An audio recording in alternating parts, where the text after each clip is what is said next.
Well, I'm Taylor, and I play keyboards mostly, but a little bit of other stuff too. Yeah, a little bit of singing. Sometimes We all sing. I'm Isaac. I primarily play guitar. Sometimes I play bass, but mostly guitar.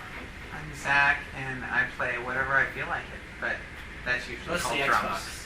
Yeah. Or Xbox. You also play a fair bit of keyboard and guitar, Like I said, depending on the show. Sometimes I feel like piano, sometimes I feel like guitar, sometimes I feel like nose flute.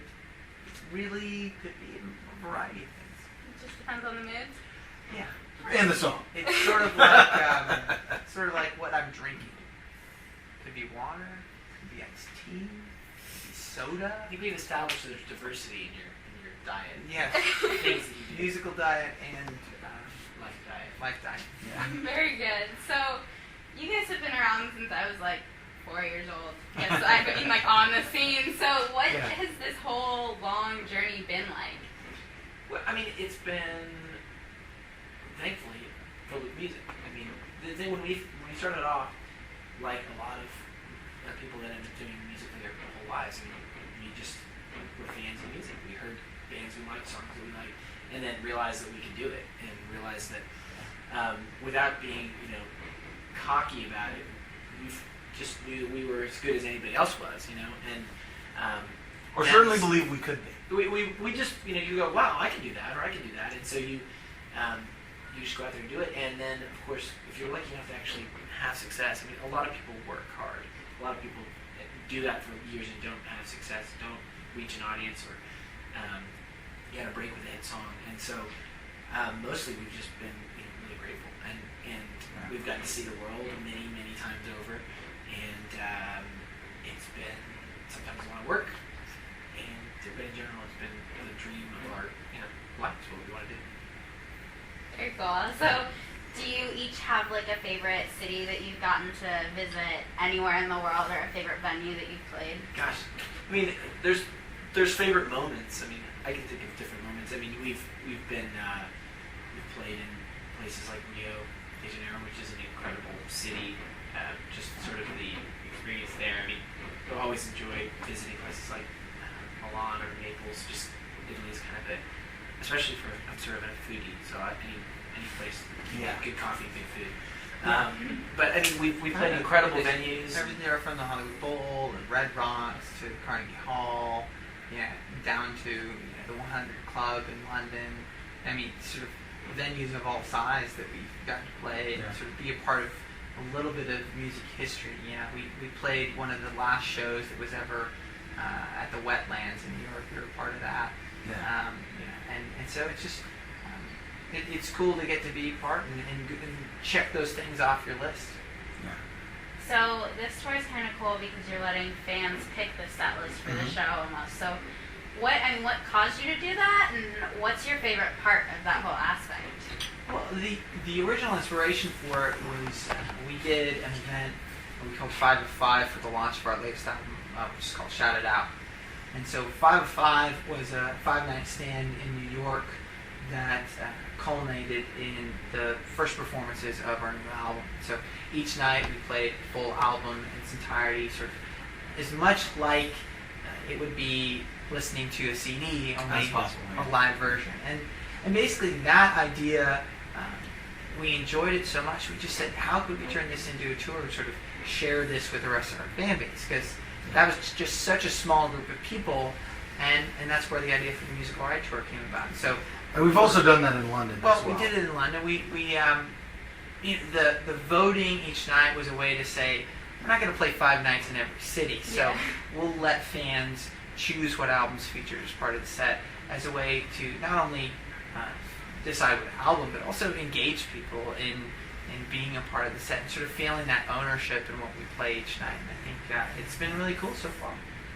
Very cool. And do you have a favorite song that when it's on a certain set list to play? I mean, I guess there's a lot to choose from, but do you have a favorite? It kind of depends on the mood. I mean, sometimes you just want to play the rock heavy songs, and there's a lot of songs that aren't even on albums that you like playing. Like there's a song called Ugly Truth or World's on Fire or Rock and Roll Razor Blade. And these songs are sort of like great live songs that rarely get played. But I I think it just really kind of depends on the night. I mean, that's what's great about music, and this tour.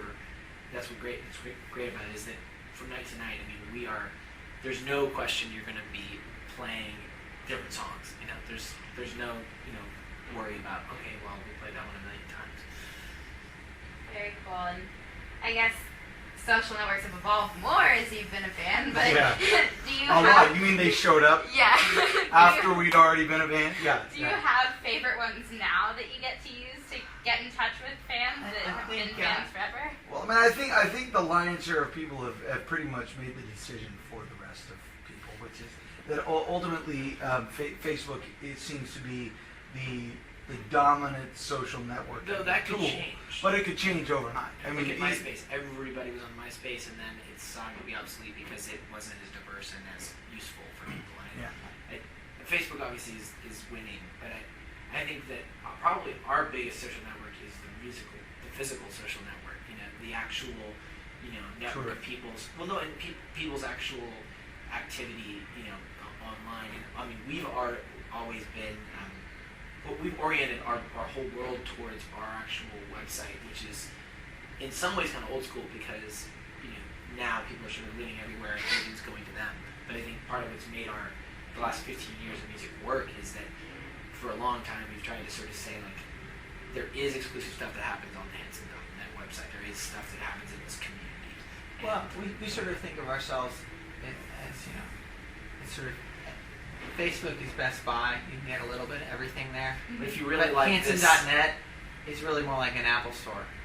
for fans, We specialize in what we do, and Yeah.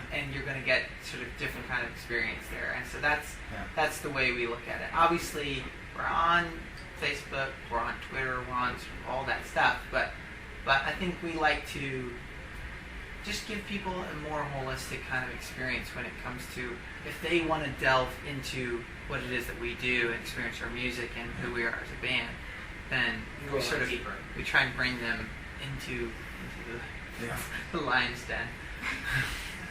You will get consumed. I spent some time on there doing my research, so Okay. I can attest to that.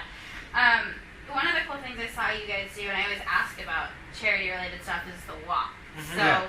what was the basis behind that, and what are you doing now with stuff like that? What did you do then? Well, I mean, the walks are, there's a lot of you could say about it, but the very basic, simple, version of what it is it's a 1 mile barefoot walk that we've done in basically every city since 2007. We've played a show in, and the idea is that we encourage people to, one, look at what they can do to fight, to bring attention to extreme poverty, specifically in sub-Saharan Africa, in places like South Africa and Kenya and Mozambique. But also just talk about their role in a bigger solution and how small actions really do compound to become real change. And I think the things that we've done with the Take the Walk campaign is one, we sort of have set aside our own kind of fund to support the mission, and we donate the first dollar when people go do a walk, sort of as saying, like, we want you to do something instead of starting with giving money. And then we allow people to donate as much as they want. You can match our dollar, you can give more, you can organize your own walk. We've had probably close to 75,000 people walk, but we've only counted them since 2008, so 50,000 is on the website. But the mission is to say, there's a lot of people that have very, very little that are much like you and I, and we can do something not in a big, grand, sort of overarching way, but to really talk about how an individual can change the life of somebody else. And it comes down to shoes and water and education and medicine. And the realization that changing something and making an impact on someone's life requires action first. And that's why we ultimately have said, look, we don't want you to first worry about how much money you're going to give to the cause. We want you first to show up, take your shoes off, and understand what it is like to not have something that you take for granted every single day. And the most changeable thing that we can do is shoes. And so it makes a lot of sense for people psychologically. The furthest extent of that is essentially that our goal is not about raising money. It's really about connecting, activating people to feel empowered, to make a difference positively in the issues that we support. There. The other thing to say, sorry, is people can over the fall more events will be announced, and we will be doing walks, but we're working on a few things that'll help enhance the ability for people to spread the word and to kind of a little bit more kind of share with others their involvement in the campaign, instead of it being as sort of faceless as it has been. I mean, it's been more about saying we gave this many shoes, or we drilled this many wells, or we, and letting people organize. But we're trying to sort of open up a few simple aspects that allow people to sort of raise their hand and say, hey, I did this, and I am the face of this campaign. I'm one of the many people. I'm an organizer, or I'm somebody that walked 20 times, and allow people to sort of have that platform to encourage others to join in. Very